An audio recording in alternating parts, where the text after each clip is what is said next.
The aftermath of the staged incident reverberates through our lives like a resounding gong.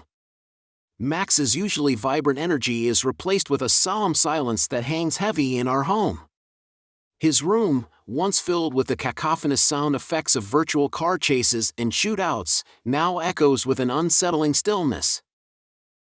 His confusion is palpable.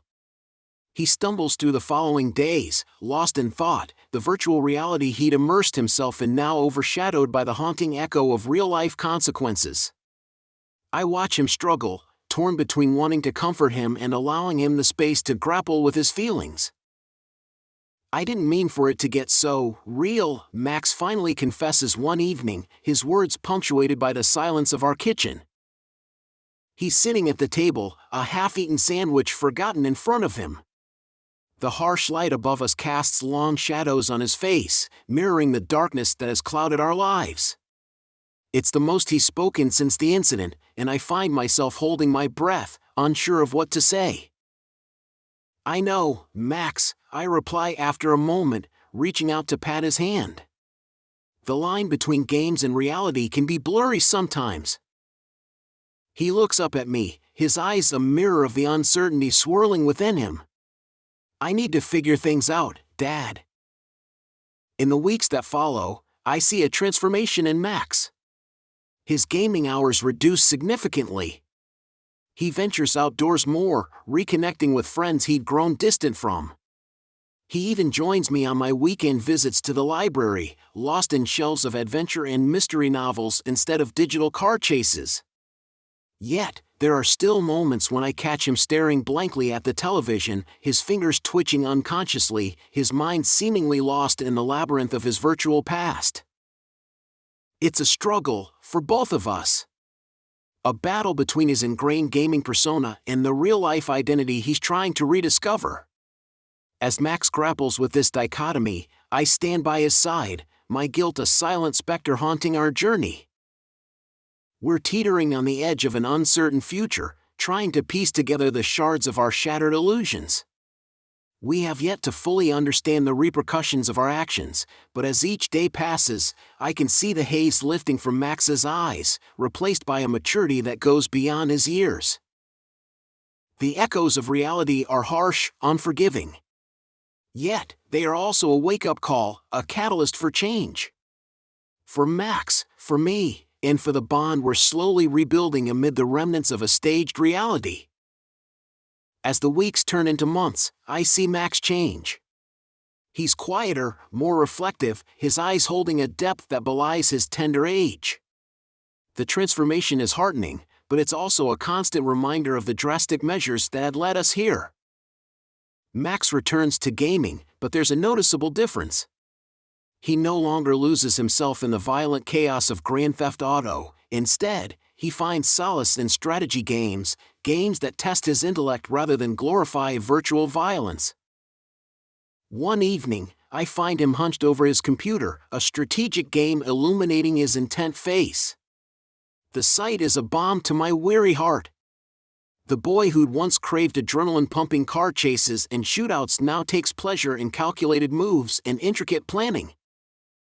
"I didn't realize games could be this interesting," Max muses one day, his eyes fixed on the virtual chessboard on his screen. "It's not just about being the fastest or the strongest. It's about being the smartest too." His words bring a warm smile to my face.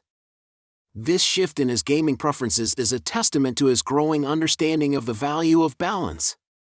He's learning to view games as challenges to his intellect and reflexes rather than a platform to live out fantasies devoid of real-life consequences. Our relationship, too, undergoes a metamorphosis. The rift that had once yawned between us gradually closes, replaced by a newfound understanding and respect. We talk more about games, books, and life in general. "I understand why you did it, Dad," Max tells me one night, his voice steady and sincere. "You were trying to help me. And you did." His words wash over me, a soothing salve to the raw wounds of guilt and regret.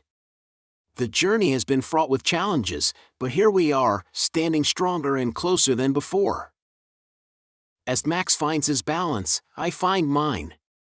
His journey of rediscovery becomes my path to forgiveness, to understanding. I watch my son grow and evolve, and I can't help but feel a sense of pride. Through trials and tribulations, we have found a new rhythm, a new understanding. Gaming, once a point of contention, has now become a shared interest, a bridge that connects our worlds. It's a balance we strived for, a resolution hard-earned and well-deserved. Looking back, it's hard to believe how far we've come. The days of fear and apprehension seem like distant memories now, replaced by a newfound understanding and acceptance. Max continues to game, his passion unabated, but it's different now. The games are less violent, the hours more reasonable, and the immersion less all-consuming. He's learning to navigate the virtual and real worlds with an impressive equilibrium, a skill I realize is crucial in this digitally driven era. Our story serves as a testament to the potent influence of video games. They can be captivating, immersive, and dangerously blurring the lines between fantasy and reality. But they can also be instructive, challenging, and fun if approached with understanding and balance. Through our trials, Max has gleaned an invaluable lesson: games are just that, games. They are not a guidebook to life, not a reflection of reality, but an escape, a hobby, a challenge. He's come to understand that actions have consequences, a reality check no game could ever provide. But our story isn't just about a teenager lost in the throes of gaming and a father desperate to help him.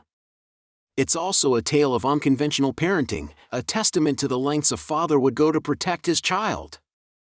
It's a reminder of the power of creativity, empathy, and understanding in bridging the generation gap. "I get it now, Dad," Max tells me one day, his fingers paused over his game controller. "The difference between the game and life. In the game, you respawn. In life, you don't get that option." His words resonate with the profound wisdom we've both gained. A father and son, we've journeyed through a maze of digital illusions to find our path in reality. We've weathered the storm of confusion and emerged stronger, wiser, and more connected. As I look at my son, engrossed in his game yet so much more rooted in reality, I can't help but smile. We've won the game, not the one on the screen, but the larger, more complex game of life. And this victory, this newfound understanding, is sweeter than any digital trophy ever could be.